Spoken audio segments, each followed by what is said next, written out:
दोस्तों आज की वीडियो में डिटेल से डिस्कस करूंगा एनपीके 13-40-13 फसलों की कौन कौन सी अवस्थाओं में इसका इस्तेमाल करना चाहिए और फसलों की कौन सी अवस्था में इसका इस्तेमाल नहीं करना चाहिए। रिजल्ट आपको नहीं देखने को मिलेगा। उसके साथ ही इसका बेस्ट कॉम्बिनेशन किसके साथ है, यानी कि इसके साथ में अन्य कौन कौन से फर्टिलाइज़र, न्यूट्रिएंट, माइक्रो न्यूट्रिएंट क्या मिला करके आप इस्तेमाल कर सकते हैं और क्या इसके साथ में नहीं मिलाना चाहिए, परफेक्ट डोज क्या होनी चाहिए, साथ ही फसलों में किस तरीके से आपको इस्तेमाल करना चाहिए।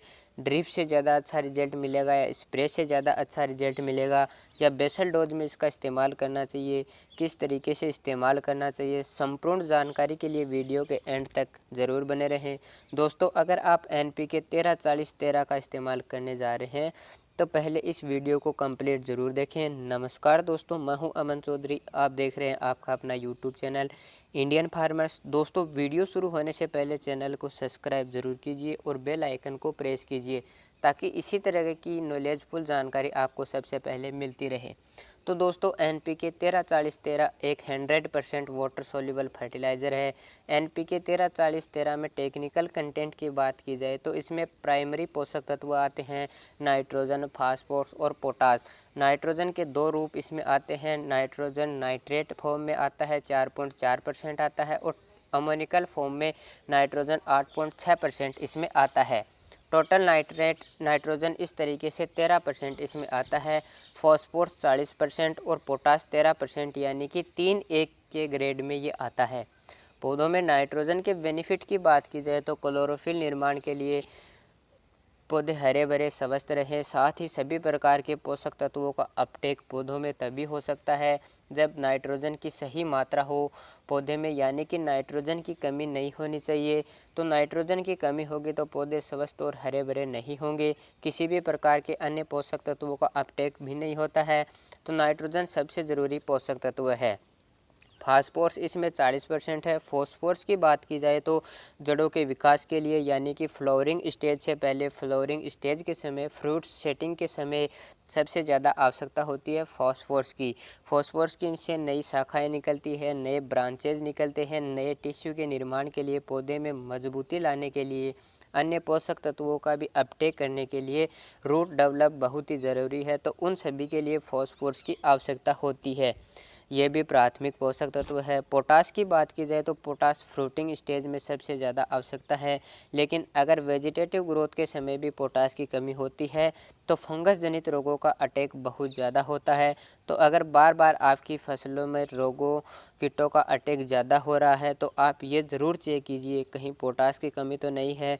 शुरुआती स्टेज में ही एक बैलेंस मात्रा ही पोटास की मात्रा फसल में ज़रूरी होती है।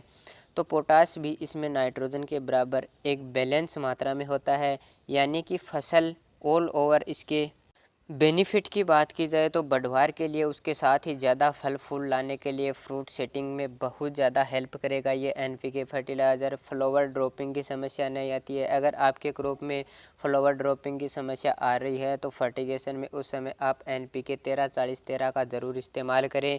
तो इस तरीके से इस एनपीके फर्टिलाइज़र के बहुत सारे बेनिफिट फसलों में देखने को मिलते हैं, स्पेशली वेजिटेटिव ग्रोथ के समय से लेकर के फ्रूट सेटिंग जब फल बन रहे हों उस समय तक ये एनपीके बहुत अच्छा रिजल्ट देता है।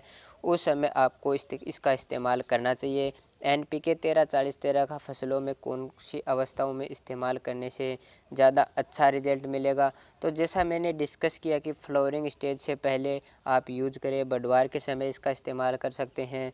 फ्लावरिंग स्टेज में भी आप अगर फर्टिगेशन में कोई एनपीके फर्टिलाइज़र यूज कर रहे हैं तो इसका ज़रूर इस्तेमाल कीजिए। दोस्तों उसके साथ ही जब फ्लावर से फल बन रहे हो, यानी फ्रूट सेटिंग हो रहे हो, फल बन रहे हो, फ्रूट सेट हो रहे हो, उस समय इसका बहुत ही अच्छा रिजल्ट मिलता है। उस समय आप इस्तेमाल कर सकते हैं। लेकिन फल पकने की अवस्था हो, मेजोरिटी स्टेज हो, उस समय आप इसका इस्तेमाल ना करें। इसका ज़्यादा अच्छा रिजल्ट उस समय देखने को नहीं मिलेगा।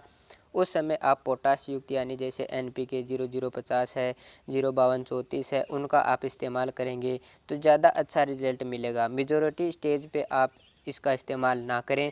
प्राइस की बात की जाए तो एनपीके 13-40-13 मार्केट में 150 से 200 रुपये के समथिंग अवेलेबल हो जाता है 1 किलोग्राम का पैकेट, और बहुत सारी कंपनियों का NPK 13-40-13 आता है, जैसे कि नोवेल है, महादन है, रिच गोल्ड नाम से आता है, बहुत सारी कंपनियों का आता है।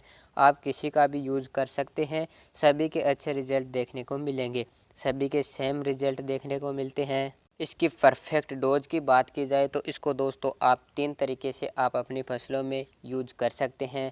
फसल बुआई के समय, बेसल डोज के समय इस्तेमाल कर सकते हैं। ड्रिप विधि द्वारा सब्जी वर्गीय फसलों में अगर आप विशेष तौर से यूज़ करना चाह रहे हैं, या फ्लावरिंग स्टेज या फ्रूट सेटिंग के समय आप यूज़ कर रहे हैं, ड्रिप विधि द्वारा ही आप इसको यूज़ करें, ज़्यादा लंबे समय तक और ज़्यादा अच्छा रिजल्ट देखने को मिलता है। फसलों में अगर जल्दी आपको रिजल्ट चाहिए तो फिर आप इसका स्प्रे भी कर सकते हैं, यानी तीनों ही तरीके से आप इस्तेमाल कर सकते हैं। स्प्रे में इसकी परफेक्ट डोज रहेगी 4 से 5 ग्राम पर लीटर के हिसाब से घोल तैयार करके आपको स्प्रे करना है। एक छोटा जो टैंक आता है 15-16 लीटर का टैंक है, उसमें 75 से 80 ग्राम तक आप मिक्स करके स्प्रे कीजिए। और 1 एकड़ के लिए 1 किलोग्राम का जो पैकेट आता है, 1 किलोग्राम 200 लीटर पानी में आपको मिक्स करना है और स्प्रे करना है। ड्रिप विधि द्वारा आप फसलों में यूज कर सकते हैं 3 किलोग्राम से 5 किलोग्राम प्रति एकड़ ड्रिप से। दोस्तों अगर फर्टिगेशन में जल्दी कर रहे हैं, NPK फर्टिलाइज़र जैसे 12-61-0 आपने दिया है, उसके बाद में 13-40-13, 13-0-45 यूज कर रहे हैं, 0-52-34 यूज कर रहे हैं, तो उस समय की ये फर्टिलाइज़र है, इनको अगर आप जल्दी यूज कर रहे हैं तो 3 किलोग्राम भी सफिशिएंट रहेगा। अदरवाइज़ आप लंबा गैप ले रहे हैं तो 5 किलोग्राम तक इसे यूज कर सकते हैं। ड्रिप विधि द्वारा 1 एकड़ के लिए और फसल बुआई के समय यानी बेसल डोज में इसका इस्तेमाल करना चाह रहे हैं तो 25 किलोग्राम तक 1 एकड़ में आप इसका इस्तेमाल कर सकते हैं। कॉम्बिनेशन इसका ज़रूर ध्यान रखिए दोस्तों। इसके साथ में जैसे उस समय किसान सबसे ज़्यादा कैल्शियम नाइट्रेट का यूज़ करते हैं, तो उसके साथ में कैल्शियम नाइट्रेट का यूज़ नहीं करना है, यानी नाइट्रेट युक्त किसी भी फर्टिलाइज़र का इस्तेमाल ना करें। उसके साथ में सल्फेट युक्त फर्टिलाइज़र का भी आपको इस्तेमाल नहीं करना है, जैसे कि NPK 00-50, potassium sulphate, magnesium sulphate, zinc sulphate, ferrous sulphate, ये सल्फेट युक्त बहुत सारे फर्टिलाइज़र आते हैं, तो इनका आप इनके साथ में इस्तेमाल ना करें। किसी भी न्यूट्रिएंट, माइक्रो न्यूट्रिएंट का भी इस्तेमाल नहीं करना है। जो चिलिटेड फॉर्म में न्यूट्रिएंट, माइक्रो न्यूट्रिएंट आते हैं, उनका आप इसके साथ में मिक्स करके किसी भी तरीके से यूज़ कर सकते हैं। दोस्तों इससे रिलेटेड और भी किसी भी टाइप की क्वेरी है, कमेंट बॉक्स में आप कमेंट कर सकते हैं। जानकारी अच्छी लगी है तो वीडियो को लाइक करें, चैनल को सब्सक्राइब करें और ज़्यादा से ज़्यादा किसान दोस्तों तक शेयर ज़रूर करें। धन्यवाद।